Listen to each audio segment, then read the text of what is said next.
네, 여러분 안녕하십니까, 카이노시스입니다. 오늘은 제가 만든 수직 서랍장에 대해서 자세히 한번 얘기해 보도록 하겠습니다. 제가 요즘 수직 서랍장 쇼츠가 하나 올라갔는데요, 쇼츠 영상이 댓글들이 너무 재밌어서 급하게 리뷰를 하게 됐습니다. 댓글들 얘기는 좀 이따 소개해 드리고요, 우선 제품을 어떻게 만들었나, 작품을 어떻게 만들었나를 한번 소개해 드릴게요. 제 공방은 그렇게 넓지 않습니다. 상부 공간도 충분히 활용할 수 있도록 제가 노력을 많이 합니다. 제 키가 좀 작은 편이라 제 키가 전혀 닿지 않는 높이로 상부에 장을 올린 거예요. 그런데 제 키가 있으니까 이렇게 뭔가 꺼내 쓰는 게 안 되잖아요. 동작은 이런 식으로 합니다. 스위치를 ON을 하고요, 버튼 두 개를 달아놨습니다. 이 버튼이 이렇게 내려오는 버튼이고 저쪽 게 내려오죠.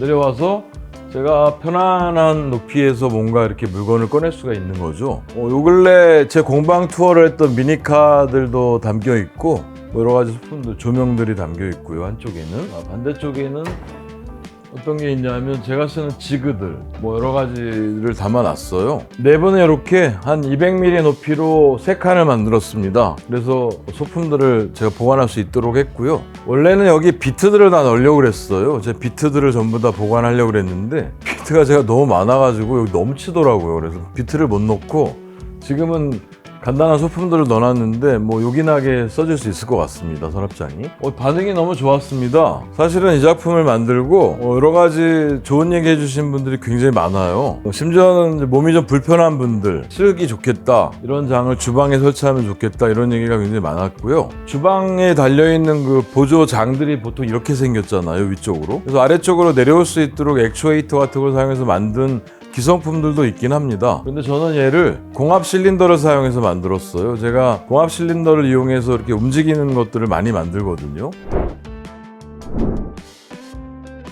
요 얘기를 잠깐 해드리면, 공합을 사용해서 뭔가 만드는 걸 즐긴다고 하는 분들이 굉장히 많으시더라고요. 사실 제가 다른 분들보다 조금 더 편한 점이 있습니다. 보통 다른 분들은 공합을 사용할 때만 컴프레셔 잠깐 키신단 말이에요, 보통은. 그래서 에어도 사용하고 하시는데, 제가 문구 공장을 별도로 운영을 하는데 그 운영하는 한 칸을 제가 유튜브 촬영장으로 쓰고 있는 거거든요. 상시로 에어 컴프레셔를 사용합니다. 직원분들이 작동을 하기 위해서 20마력 정도 되는 에어 컴프레셔 2대가 상시로 돌아가요. 낮 시간에, 제가 근무하는 시간에는 거의 공기압이 항상 있는 상태거든요. 에어를 편하게 사용할 수 있는 게 또 저의 나름 가진 장점 중에 하나입니다. 그런데 수직으로 움직이잖아요. 제가 만든 다른 작품들은 옆으로 움직인다거나 바이스라거나 서랍장처럼 옆으로 나온다거나 다 이렇게 수평으로 움직이게 되거든요. 수평으로 움직일 때는 별도의 하중이 걸리지 않아요. 아주 작은 마찰력 정도면 되잖아요. 그런데 이 작품은 수직으로 움직이기 때문에 수직 항력을 받을 거잖아요.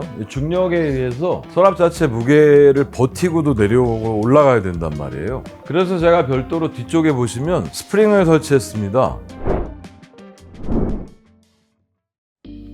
저는 사실 제 수직 서랍장이 앞면에서 보면 예쁘잖아요. 뭔가 이렇게 편하게 오르락내리락 하잖아요. 그런데 사실은 저는 뒷면이 더 예쁩니다. 뒷면에 제가 작업을 한 게 많아서 이게 참 이런 면이 예뻐 보이는 게 참 우리 DIY인들만 가지고 있는 아주 특성 같습니다. 좀 굉장히 예쁘거든요. 보통 서랍에 서랍 레일을 2개 사용하잖아요. 근데 얘는 내려오는데 이렇게 흔들리면 안 될 것 같아서 서랍도 양쪽에 2개, 그리고 뒤쪽에 2개, 4개를 설치했고요. 실린더가 움직일 때도 유연할 수 있도록 총 5개를 설치한 겁니다. 작업을 해보신 분들은 아시겠지만 이 서랍 레일을 여러 개 설치한다는 게 굉장히 부담이에요. 왜냐하면 본체와 이 움직이는 서랍에 싱크해서 맞추는 게 굉장히 어렵거든요. 그 중에 제가 팁을 하나 드리면, 많은 분들이 사용하고 있는 거지만 여러분도 활용해 보시면 좋은 게, 원하는 자리에 놓고 양면 테이프를 먼저 붙인 다음에 서랍을 이렇게 넣고 붙여가지고 싹 뽑으면 정확한 자리잖아요.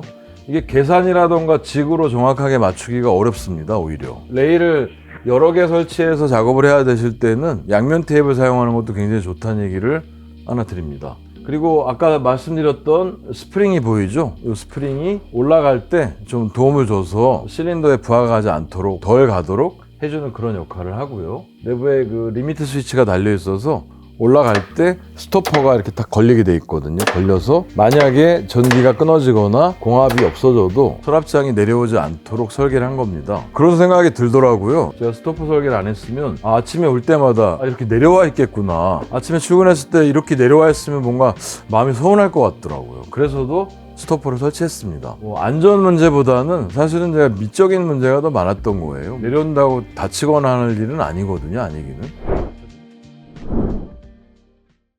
이 수직의 형태로 뭔가 서랍장이라던가 뭐 공구 박스라던가 뭔가 움직이게 만드실 분이라면 그 생각을 꼭 하셔야 됩니다. 어떤 거냐면 여러분도 엘리베이터 많이 타시잖아요. 엘리베이터가 이런 식으로 움직이잖아요. 와이어 하나로 얘를 올렸다 내렸다 하려면 내려갈 때가 굉장히 편할 텐데 모터의 부담이 하나도 없을 거잖아요. 이걸 끌어올리려면 사람도 타고 있는데 굉장히 무겁습니다. 문제돼요. 하중도 걸리고 사고 나도 위험하고 하잖아요. 그래서 모든 엘리베이터에는 한쪽에 도르래가 달려있고 반대쪽에 무게추가 달려있어요. 엘리베이터 무게와 상쇄되는 무게추를 달아놓습니다. 뭐 막말로 균형만 잡혀있다 그러면 손가락 하나로만 엘리베이터를 움직여도 이렇게 움직일 수 있도록 돼 있는 거예요. 완전히 균형이 잡혀서 사람이 타는 거에 따라서 이 무게추의 무게를 조절할 수 있는 정도 시스템도 있습니다. 더 안전하게. 그렇게 설계를 하면 수직으로 움직이는 게 부담이 전혀 없죠. 제가 이 서랍장을 만들면서도 도르래를 사용해 볼까도 생각을 했습니다. 그런데 이 정도 설비에 도르래까지 다는 건 너무 거추장스럽잖아요. 그래서 제가 스프링을 사용한 겁니다.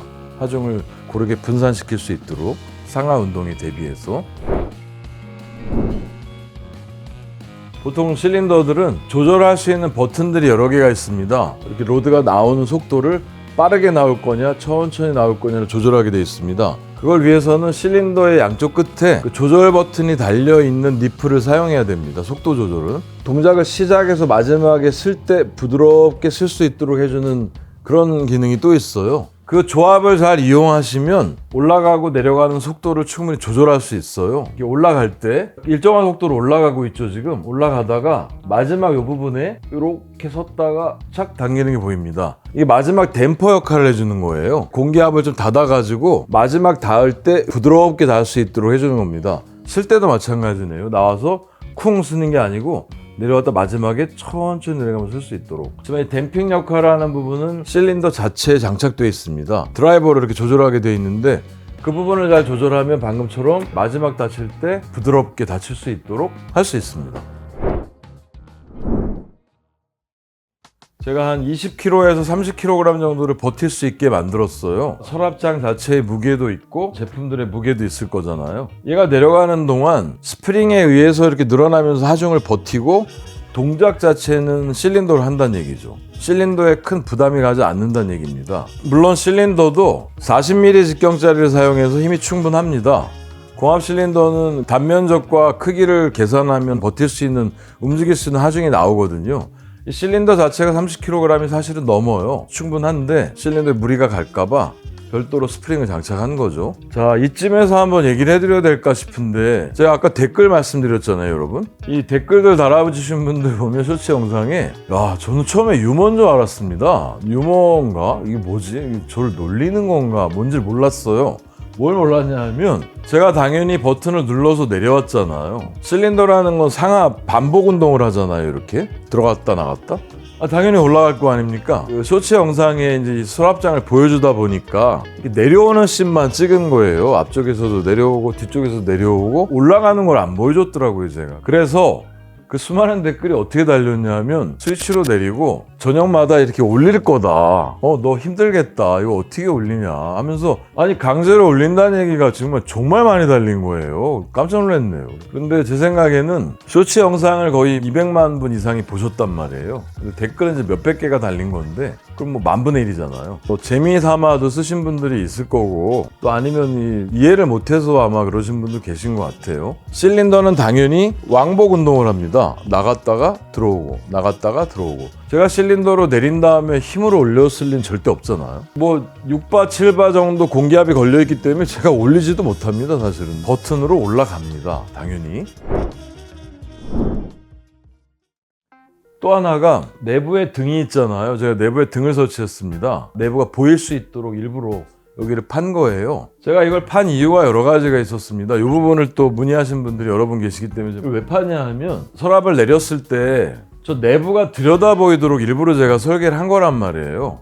왜냐하면 밖에서 보면 예쁘게 움직이는데 얘를 움직이게 하기 위해서 저렇게 복잡한 장비들이 들어가 있다. 그거를 제가 보여주고 싶었어요, 사실은. 내부가 들여다 보이는데 지저분하다고 얘기해 주신 분들이 계셨습니다. 제가 보니까 선 정리는 좀 덜 돼 있더라고요. 전기 작업을 하면 전문가들은 선을 굉장히 예쁘게 정리를 하던데 그거 어려워요. 잘 안 되더라고요, 그게. 그래서 선 정리가 좀 덜 돼 있었더니 다 예쁜데 이걸 내리면 내부 들여다 보이는 게 너무 안 예쁘더라. 여러분이 해주시더라고요. 저도 사실은 서랍 자체에다가 등을 달을까 고민을 많이 했었어요. 컨셉 자체가 내부가 들여다보이게 만들겠다라고 제가 만든 거기 때문에 서랍에 내려와도 등이 내부에 유지되도록 한 거란 말이에요, 일부러. 그런데 말입니다. 그 재미있는 댓글 중에 아니 불이 위에 있으면 이걸 내리면 너 안에 거 어떻게 꺼내냐 어두워서 이렇게 또 문의하신 분들이 계시더라고요. 여러분 지금 어둡나요? 제가 이거 못 꺼낼 정도로 여기가 어둡지 않죠. 제 공방은 충분히 환합니다. 제가 설마 이렇게 작업을 하진 않을 거 아니에요. 이렇게 작업하지 않을 거잖아요. 그러니까 스위치를 켜면 내부가 충분히 밝습니다. 그래서 여기에 특별히 내려왔는데도 등을 달아야 되나 고민을 해서 내부에 달아야 되겠다라고 설계를 한 거거든요. 그런데 예리하죠. 저는 내부에 유지되는 게 또 더 예쁘다고 봤던 이유 중에 또 하나가 뭐냐면 제가 이 서랍장을 내려놓고 있는 경우가 많을까요? 올려놓고 있는 경우가 많을까요? 당연히 서랍장은 이렇게 올라가 있는 게 정상이잖아요. 필요할 때 꺼내 쓰는 거잖아요. 그래서 조명이 여기 달려있는 게 더 예쁘다고 제가 생각을 했던 겁니다. 자, 그리고 많은 분들이 댓글에서 저는 요즘 댓글 보면 너무 재밌는데 지금 에어 실린더라는 걸로 얘가 지금 버티고 위에 있는 거잖아요. 그런데 에어 힘이 빠지면 만약에 전기가 꺼지면 떨어지지 않냐, 아래로 내려오지 않냐는 얘기를 많이 해주시더라고요. 떨어지면 사실 문제가 되잖아요. 뭐 그렇다고 뚝 떨어지진 않습니다. 실린더 내부에 공기가 빠지면서 떨어지기 때문에 천천히 떨어지지만 제가 의도하지 않았는데 내려와 있으면 저도 불편할 것 같았단 말이에요. 그래서 당연히 내부에 스토퍼를 설치했습니다. 지금 보이시는 바로 이 화면인데 보시면 소형 실린더를 내부에서 스토퍼로 만들어 놨어요. 내려오는 서랍장에 구멍을 제가 뚫어가지고 올라가 있을 때는 얘가 걸리게 만들었단 말이에요. 딱 걸릴 수 있도록. 그래서 이렇게 전원이 끊어지거나 에어압이 떨어져도 얘는 내려오지 않습니다. 걸려있는 상태예요. 전원을 넣어야지 스토퍼가 열리면서 내려올 수 있게 설계되어 있거든요. 제가 댓글 보면서 얼마나 다양한 생각을 하는지 많이 느껴요. 정전이 되면 어떡하냐, 지진이 일어나면 어떡하냐, 아니 이런 얘기까지도 걱정을 하면 달아주시더라고요. 걱정해 주시는 건 사실 너무 고맙습니다. 뭐 모든 경우에 대비한 작품들을 만들어야 된다는 뭐 그런 원칙을 좀 가지고 있어라, 이런 얘기로 들린단 말이에요. 너무 좋은데 아니 그런데 여러분 그 지진이나 정전 정도는 제 수직 서랍장이 아니고 뭐 원자력 발전소라던가 병원이라던가 다중이 이용하는 뭐 백화점 시설이라던가 이런 곳에 문의하는 게 맞지 않을까요? 아니 에스컬레이터가 갑자기 쓰면 어떡하냐, 정전 대비 시설이 있느냐를 확인하시는 건 맞는 것 같은데 이 작품에도 지진과 정전까지 얘기하시는 거 보니까 제가 사실 조금 뭐랄까 소름 돋더라고요. 진짜 굉장히 치밀하게 만들어야 되겠다 이런 생각이 막 들어요. 근데 저희가 만드는 게 다 수작업이고 단순 설계에 의해서 만들어지는 그런 작품들이 많잖아요. DIY인들이 만드는 중에 그걸 뭐 굉장한 스케일에 굉장한 정밀도에 막 고급 기술까지 적용되는 그런 걸로 생각하고 이렇게 따져보는 분들 보면 참 대단하신 분들이 많다는 생각이 듭니다. 그래서 열심히 하라는 채찍으로 생각을 하고 저는 물론 뭐 더 다양한 안전에 대한 설비를 해보려고 생각은 하고 있습니다. 하지만 여러분 조금 과하지 않을까요? 지진과 정전까지는. 정전에도 물론 버팁니다. 정전에 버텨요. 정전에 여기 안 내려오게 좀 스토퍼 걸렸단 말이에요. 그런데 사실 지진은 제가 모르겠습니다. 지진은 나지 않아서 아직 모르겠는데 당연히 또 대한민국이란 나라가 화강암 기반으로 만들어진 나라라 지진에 굉장히 안전해요. 그거 한 가지는 말씀드릴 수 있네요. 그리고 서랍 자체가 몸체까지 4-50kg 정도 되거든요. 두 개만 해도 벌써 한 7-80kg이 된단 말이에요. 근데 얘를 이제 벽에 붙일 때 꼭 하나 알고 계셔야 되는 부분을 제가 말씀드리면 벽으로 돼 있는 데 있잖아요. 콘크리트 벽이라면 해머 드릴로 구멍을 뚫고 뭐 앙카를 박는다던가 해서 충분히 강하게 고정할 수 있습니다. 하지만 제 공방만 해도 이 나무로 마감이 돼 있는 그런 곳이란 말이에요. 보시다시피 이쪽에 보실까요? 여기 보시면 이렇게 나무로 마감이 되어 있잖아요. 벽면을 제가 OSB로 마감을 한 벽인데 이 OSB로 마감을 할 때 벽면을 잡기 위해서 내부에 상을 걸어요. 상이라고 나무들을 이렇게 격자 형태로 만들어 가지고 그 격자 형태에 얘를 붙이게 됩니다. 그런데 격자가 없는 부분에다 대고 못질을 하면 비트를 박으면 굉장히 약합니다. 이 바깥쪽 이거 하나 두께만 못이 박히는 거잖아요. 위험합니다. 그래서 이 상이라고 걸려있는 부분들, 그 부분들을 찾아가지고 보통 뭐 한 40cm 정도 간격으로 하거든요. 400mm 간격으로 하거나 뭐 필요에 따라 300mm 간격도 하는데 그 벽면을 자세히 보시면 실타카를 친 자국들이 보여요. 그게 바로 그 상이 걸려있는 자리거든요. 그 자리에다가 피스를 박아야 강하게 버틸 수 있습니다. 허공에 상이 없는 자리에다 피스를 이렇게 고정을 하면 굉장히 얇으니까 이게 빠질 수도 있잖아요. 위험하거든요. 얘도 마찬가지입니다. 제가 고정을 할 때 내부에 그 걸려있는 상 자리를 파악을 해서 그 자리에다가 피스로 다 고정을 한 거예요. 힘을 충분히 받죠. 안전합니다. 그렇게 작업을 하시면. 자, 그리고 제가 스위치를 누를 때마다 저도 좀 늘 마음이 안 좋은데 카이너시에서 불박을 찍었단 말이에요. 잘 안 찍혔어요, 높이 때문에. 반 정도 나왔는데 불박 찍어보신 분들은 아시겠지만 다시 찍는 게 불가능합니다. 자리를 못 잡아요. 그래서 아니면 얘를 다 까내고 또 찍어야 되는데 이 자작합하는 첫 결을 까내면 뒤에 까만색이 나오고 예쁘지가 않아요. 그래서 그냥 놔뒀거든요. 그랬더니 와, 정말 예리하게 댓글에서 또 어떤 분이 이 작품은 유능한 사람이라도 이렇게 불박을 잘못 찍을 수가 있는 걸 보여주는 영상이다. 뭐 그렇게 또 적어주셨더라고요. 예리하신 분들 정말 많아요. 저는 볼 때마다 느낍니다. 저도 마음에 걸렸던 부분인데 또 그걸 꼭 짚어주시더라고요. 우리나라 분이었습니다. 자, 오늘 여러분들께 댓글 얘기를 많이 해드렸는데 댓글을 읽을 때마다 여러분들이 다 관심 가지고 사랑해 주셔서 적어주는 글들이라 뭐 가끔 아까처럼 깜짝 놀라는 글들도 있지만 어떤 분께서 20여 년 목수 생활을 하셨다는 거예요. 그런데 와, 자기가 참 틀에 갇힌 사고를 하고 있었구나 이렇게 생각을 했다고 얘기해 주시더라고요. 말씀 자체가 너무 고맙고 제가 목수도 아닙니다. 저는 사실 목공을 몰라요. 이 유튜브를 하면서 시작해서 이거저거 만들어 보는 건데 20년 30년씩 그 일을 해오신 분들 존경하는 마음을 가지고 있습니다.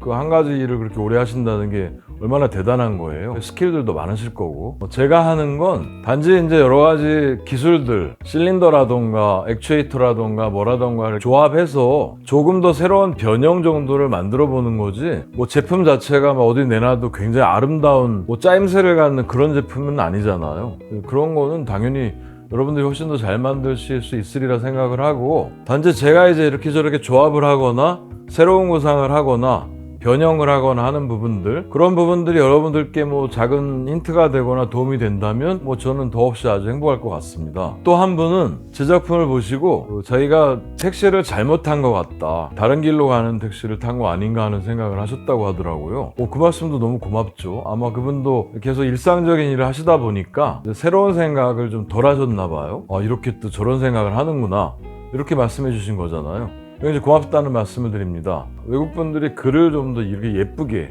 표현하는 분들이 많이 있는 것 같더라고요. 댓글 보면 느껴집니다. 굉장히 아름답게 쓰시고 물론 이거 들어 올려야 된다고 하시는 분들도 계시는데 그분들은 유머로 하신 것 같고 저의 작품이 늘 말씀드리지만 여러분들 작품 활동에 생활에 작은 도움이 되셨으면 좋겠다는 생각을 합니다. 그러기 위해서는 늘 제가 새로운 공리 많이 하거든요. 다음번에도 조금 더 재미있는 작품들 제가 만들고 소개해드리는 그런 시간을 갖도록 하겠습니다. 자, 영상이 도움이 되셨다면 구독과 좋아요 부탁드리겠습니다. 감사합니다.